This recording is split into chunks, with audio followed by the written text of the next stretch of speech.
नायला, मिसबा और अनीला तीनों सगी बहनें थीं। उनका भाई भी बाहर के मुल्क चला गया। घर और स्कूल का सारा निज़ाम ज़्यादातर मैडम मिसबा और अनीला के हाथ में था। बाजी अनीला बाजी मिसबा से भी ज़्यादा खूबसूरत थीं। उस वक्त एक लड़का जुल्करनैन उनके घर आता रहता था। वो उनका कुछ लगता भी था, कोई करीबी रिश्ता तो नहीं, लेकिन उनके साथ उनके ताल्लुकात काफ़ी अच्छे थे। अक्सर वो बाज़ार से चीज़ें वगैरह भी ला कर देता था। उन्हें वो उम्र में भी बाजी अनीला से थोड़ा छोटा था। बाजी के घर वाले यानी अंकल और आंटी उसकी बहुत तारीफ़ किया करते थे कि कितना अच्छा लड़का है, बगैर किसी लालच के हमारे कितने काम आता है। तब मुझे भी कुछ इल्म नहीं था, मैं उसे नैनी नैनी कहकर बुलाता था। कुछ दिन गुजरे, आंटी अंकल बड़ी बाजी नायला के घर गए और बाजी मिसबा उस दिन लेट तक स्कूल में काम करती रहीं। जब मैं ट्यूशन पढ़ने गया तो तब घर सिर्फ बाजी अनीला ही थीं। मैं बैठ के पहले सपारा पढ़ने लगा, क्योंकि सपारे का सबक बाजी अनीला ही देती थीं। वो वैसे भी बहुत तिलावत और नमाजी थीं, 5 वक्त, इसलिए सपारे का सबक वही देती थीं। थोड़ी देर गुजरी, नैनी भाई आ गए।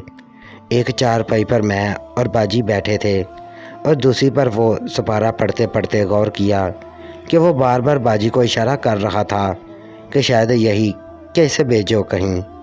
बाजी उठी, अंदर गईं और पैसे लेकर आईं।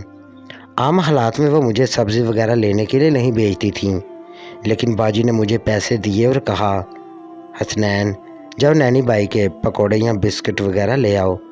मैं बचा था, खुश हो गया। चलो, कुछ देर जान छूटी, फ़ौरन निकल गया। पकौड़ों वाली दुकान काफ़ी दूर थी और पैदल जाना था।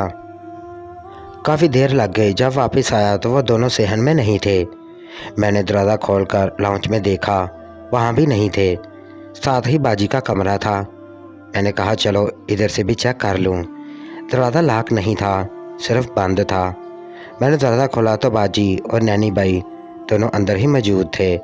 बेड के पास मेरी नज़र पड़ी तो बाजी की कमीज़ पड़ी थी और साथ में बाजी का ब्लाउज़ था। थोड़ा और आगे बाजी की शलवार और ऊपर बाजी की पैंटी थी। ऐसे ही नैनी भाई के कपड़े पड़े थे। उनकी हालत ये थी कि नैनी भाई बेड पर लेटे हुए थे और बाजी उनके पेट पर बैठी थी। तकरीबन मेरे दरवाज़ा खोलते ही बाजी रुक गईं और उनके चेहरे पर थोड़ा सा खौफ था। बाजी ने पीछे मुड़कर देखा और मुझे कहा, हसनैन, बाहर बैठो, मैं नैनी भाई की टांग पर चोट लगी है, मालिश और पट्टी करके आती हूँ। तुम वो याद करो। बाजी को वो आयत ज़ुबानी याद थी। बाजी ने वहीं पढ़कर सुनाई। मैं बाहर आ गया। मैं जहन में आया कि कौन सा तरीका है पट्टी करने का, लेकिन बच्चे को क्या पता होता है। थोड़ी देर में कपड़े पहनकर बाहर निकल आए।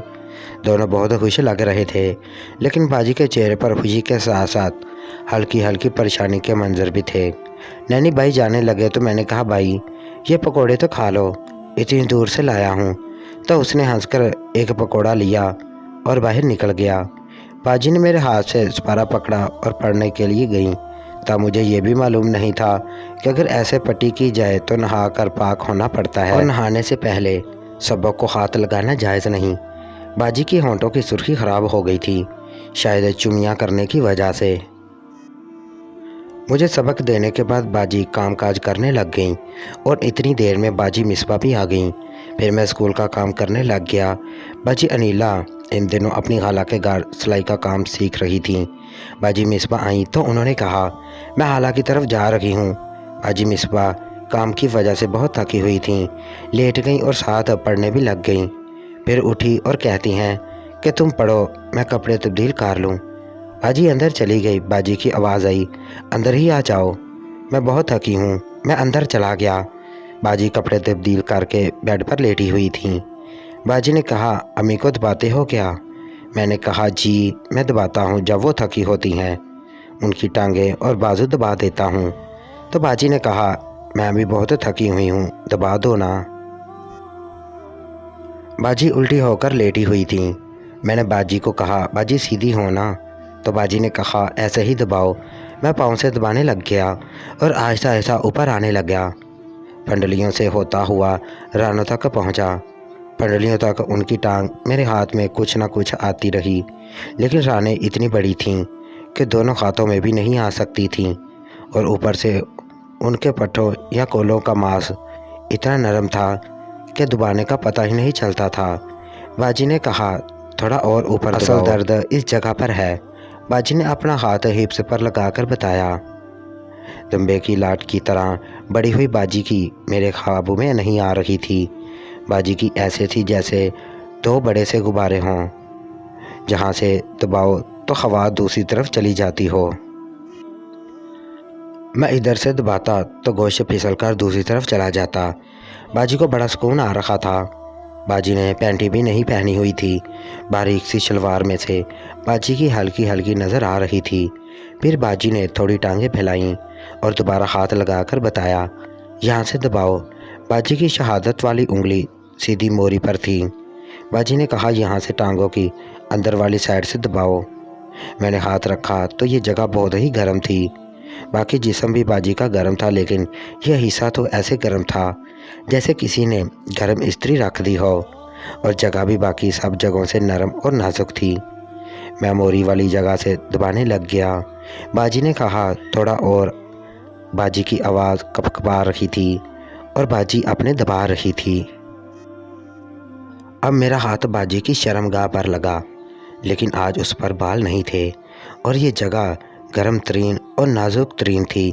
हाथ लगा तो मुझे नमी महसूस हुई, लेकिन मैंने ध्यान नहीं दिया और दबाता रहा। बाजी के मुंह से आ निकल रहा था। थोड़ी देर में वो नमी सही गिली शलवार में तब्दील हो गई। अब बाजी मस्ती के आलम में तकरीबन बेहोश पड़ी थी। बाजी ने कमीज़ में हाथ डालकर अपना दबाना शुरू कर दिया। बाजी का पेट नंगा हो गया और ऊपर जाकर दूसरा थोड़ा सा बाहर निकल आया। बाजी ने बराब जो नहीं पहनी थी का मुँह सिर्फ यानी था कि निपल नज़र आ रहा था। मैं दबाता रहा और बाजी पानी छोड़ती रही। मेरा हाथ भी गीला हो गया। बाजी ने थोड़ा और ऊपर होकर शलवार भी नीचे कर दी और बाजी ने अपनी शर्मगाह में 2 उंगलियां डालीं और तेज़ी से अंदर बाहर करने लगी। मैं चुपचाप बैठा रहा, देख रहा था। उंगलियां अंदर जाते ही एक गाढ़े मादे की शक्ल गीली हो गई और जब भी शर्मगाह से बाहर आती तो रोशनी पड़ने की वजह से चमकती थी।